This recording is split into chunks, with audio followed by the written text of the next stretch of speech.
Hola, confiar en Dios no es fácil para mucha gente, especialmente cuando se trata de su salvación.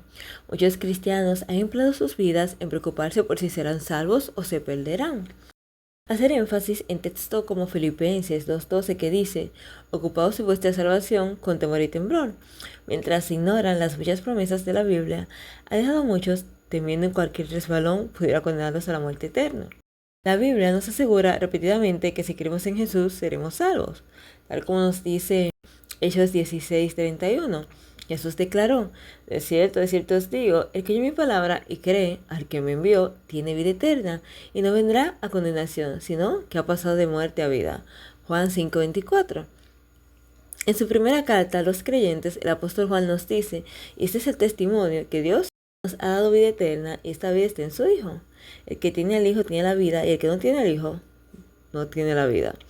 Estas cosas os he escrito a vosotros para que creéis en el nombre del Hijo de Dios, para que sepáis que tenéis vida eterna y para que creáis en el nombre del Hijo de Dios. Primera de Juan 5:11-13. Dios no está buscando corazones para abandonarlos. No es por accidente que en muchísimos versículos, desde el principio hasta el final, habla dice no temas. Desde Dios animando a Abraham en Génesis 26:24, o Dios dirigiéndose a los israelitas sobre la entrada a Canaán, en Deuteronomio 1:21, hasta los mensajes de Jesús a las 7 iglesias en Apocalipsis 2:10, Dios nos anima a no tener el futuro. Así vamos a iniciar con esta lección maravillosa número 10, que lleva como título Arrepentimiento y Perdón. Y vamos con este versículo para memorizar. Si confesamos nuestros pecados, Dios, que es fiel y justo, nos lo perdonará y nos limpiará de toda maldad. Amén. Primera de Juan, capítulo 1, versos 9. Y es que definitivamente es importante que nuestra creencia en Jesús sea parte de una relación con el progreso, que lleve fruto. Este tema está en el corazón del debate que desde siempre ha habido en la cristiandad sobre la fe versus las obras. En Mateo 7, versos 22-23, Jesús pinta un duro cuadro sobre aquellos que afirman creer en Él, pero solo lo han usado para sus propios propósitos. Por eso es que dice, no todo el que me dice Señor, Señor, entrará en el reino de los cielos, sino el que hace la voluntad de mi Padre, que esté en los cielos. Muchos me dirán en aquel día, Señor, Señor, no profetizamos en tu nombre, y en tu nombre echamos fuera demonios, y en tu nombre hicimos muchos milagros. Entonces le declararé, nunca os conocí, apartados de mí, hacedores de maldad. La religión de la gente que Jesús describe en Mateo 7, 21-23 es solo externa, centrada en las apariencias, usando a Jesús como un accesorio sin un vínculo verdadero con Él. Tal vez pasa mucho hoy en día, que hay vestimenta, pero no transformación en el corazón. Jesús nos llama a creer en Él con nuestros corazones, en una relación que nos transforme, mientras que mantengamos nuestra confianza en Él. No tenemos que temer al futuro porque Dios lo sostiene y a nosotros en sus manos. Y podemos confiar a Dios nuestra vida y nuestra eternidad. Es importante poder ver acerca de diferentes historias de arrepentimiento y conversión. Por ejemplo, sabemos que todos somos pecadores y a pesar de que hemos conocido a Dios, hemos estado en sus caminos, llega un punto que uno peca o se puede alejar. Pero Dios, en su infinita sabiduría, pues nos ha dado los pasos que podemos hacer para regresar a sus pies. Y por eso el Señor quiere que sepamos cómo debemos de obrar cuando nosotros pecamos y lo importante y lo maravilloso que es arrepentirse. El arrepentimiento es algo que nace del corazón, es reconocer la culpa. No es que voy a decir que me arrepiento por presión social o para hacerle creer a las personas que sí estoy arrepentido para reivindicarme, ¿no? El arrepentimiento es algo que tiene que venir del corazón, reconocer el error y comprometerse a no volverlo a realizar. Voy a tomar de ejemplo a David y voy a empezar leyendo el libro de 2 de Samuel, capítulo 2, verso 2, donde Natán amonesta a David. Y dice, Jehová envió a Natán ante David y al llegar le dijo, había 2 hombres en una ciudad, uno rico y el otro pobre. El rico tenía numerosas ovejas y vacas, pero el pobre no tenía más que una sola corderita, que él habría comprado y criado, que había crecido con él y con sus hijos juntamente, comiendo de su bocado, bebiendo de su vaso y durmiendo en su seno, igual que una hija. Un día llegó un viajero a visitar al hombre rico, y este no quiso tomar de sus ovejas ni de sus vacas, sino que tomó la oveja de aquel hombre pobre y la preparó para quien había llegado de visita. Se encendió el furor de David violentamente contra aquel hombre y dijo a Natán, vive Jehová, que es digno de muerte el que tal hizo. debe pagar 4 veces el valor de la cordera por haber hecho semejante cosa y no mostrar misericordia. Entonces dijo Natán a David, tú, así mismo, tú eres ese hombre, así ha dicho Jehová, Dios de Israel. Yo te ungí como rey de Israel y te libré de manos de Saúl. Te entregué la casa de tu señor y te puse en tus brazos sus mujeres. Además te di la casa de Israel y de Judá. Y como si fuera poco, te habré añadido mucho más. Porque pues has tenido un poco la palabra de Jehová y has hecho lo malo delante de sus ojos. A Urías el Eteo lo mataste de espada y tomaste a su esposa como mujer, sí, a él lo mataste con la espada de los hijos de Amón. Por lo cual no se apartará jamás de tu casa la espada, por cuanto menospreciaste y tomaste a la mujer de Urías el Eteo para que fuera tu mujer. Interesante. Tomé el ejemplo de David, porque según nos dice el libro Profetas y Reyes, dice que David fue uno de los ejemplos más grandes de arrepentimiento y sujeción. Hay personas que, no se dejan dirigir y aún estén haciendo algo malo, cuando se le aconseja, pues son rebeldes, no son humildes. Entonces destaca el espíritu de profecía que David fue una de las personas que tomó con humildad ese castigo, esa restauración, porque por ejemplo cuando se pone a alguien en disciplina, la idea no es castigarlo, es que se vaya de la iglesia, la idea es restaurarlo y poner la disciplina adecuada para que pueda reflexionar y cambiar entonces su forma de ser. Entonces, algo muy interesante que me gustó mientras leí el espíritu de profecía es que luego que le pasó esto a David, dice que él hizo cartas y lo mandó a los reyes, ¿no? Los reyes cercanos, y les explicaba que no quisieran esto que él hizo a la mujer de Urías, que nunca tomaran una mujer ajena, que no hicieran tal cosa. Y eso es interesante cuando tú ves que una persona se arrepiente de corazón, hizo algo malo y de verdad lo reconoce. La semana pasada estábamos hablando de los pecados ocultos y cómo debemos de entregárselo y confesárselo a Dios, porque el pecado trae consecuencias. Todas las cosas que hacemos trae consecuencias, sea para bien o para mal. Cuando seguimos acariciando ese pecado, pues estamos así como David, violando casi todos los mandamientos. Mentimos y cuando mentimos, pues tenemos que hablar más mentiras para tapar esa mentira. Matamos y hay que seguir matando más. Estamos en un pecado de adulterio, fornicación, y hay que seguir haciéndolo porque así es el pecado. O sea, te atrae, te envuelve y tienes que seguir haciéndolo y haciéndolo. Entonces, por ejemplo, hay un dicho que dice que Dios no tiene nietos, Dios tiene hijos, pero no nietos. Y es algo muy interesante porque a veces creemos que la experiencia con Dios es porque mi madre era cristiana o la salvación es porque mi tío era cristiano, mi madrina era cristiana, y no, es una relación personal con Dios. De la misma manera, Dios nos ama, pero Dios no hace acepción de personas. El espíritu de profecía explicaba que a pesar de que Dios amaba a David, yo tengo un refrán que dice, Señor, ámame como David. Cuando en la Biblia el Señor en varias ocasiones decía, mi siervo David, a quien yo amo, mi siervo en varias ocasiones.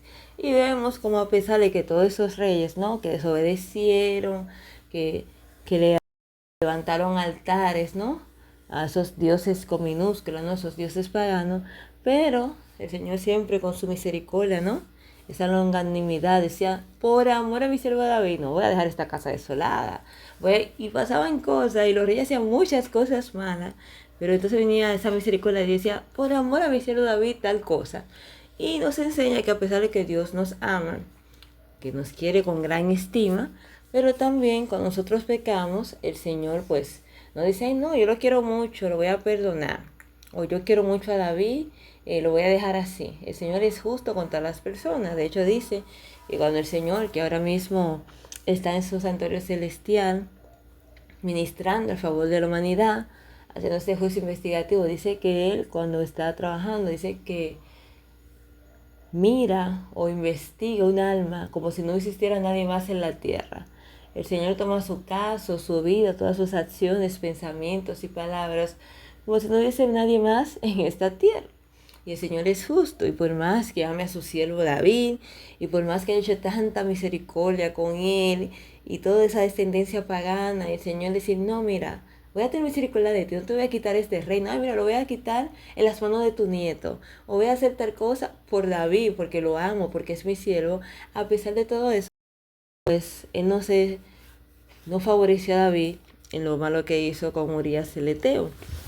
Y nos enseña que no importa qué cargo tengamos en la iglesia o en la vida social, en las empresas, por más que usted pueda ser el jefe, el CEO, el encargado, el gerente, si usted obra de una manera mala contra alguien de lo más pequeñito, el Señor le hará justicia, porque Dios le hace justicia pues a los menospreciados, a los pobres, a los que no tienen quienes les defiendan.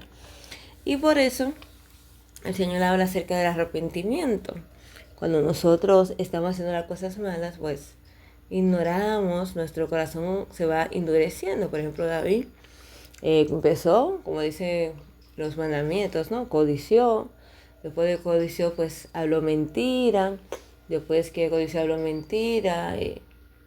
Cometió adulterio, después mató. Y decimos prácticamente que se voló, ¿no? Que violó los últimos mandamientos. Y eso es lo que pasa cuando caemos de lleno al pecado. Pero Dios quiere recordarnos cómo Él actúa, cómo Él obra. Y que cuando nosotros nos arrepentimos, ¿no? Nosotros tenemos la oportunidad de volver a los brazos de Jesucristo. Sabemos que Jesucristo dio su justicia perfecta para entonces Él cargarnos con esos pecados que degeneran y dañan nuestro carácter.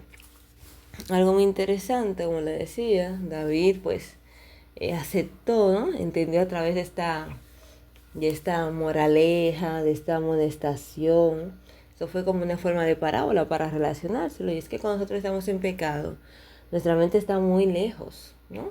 Y seguimos sucumbiendo al pecado y como le decía primero, pues mentimos, robamos, matamos en adulterio y seguimos porque así es, el pecado genera el alma, el carácter.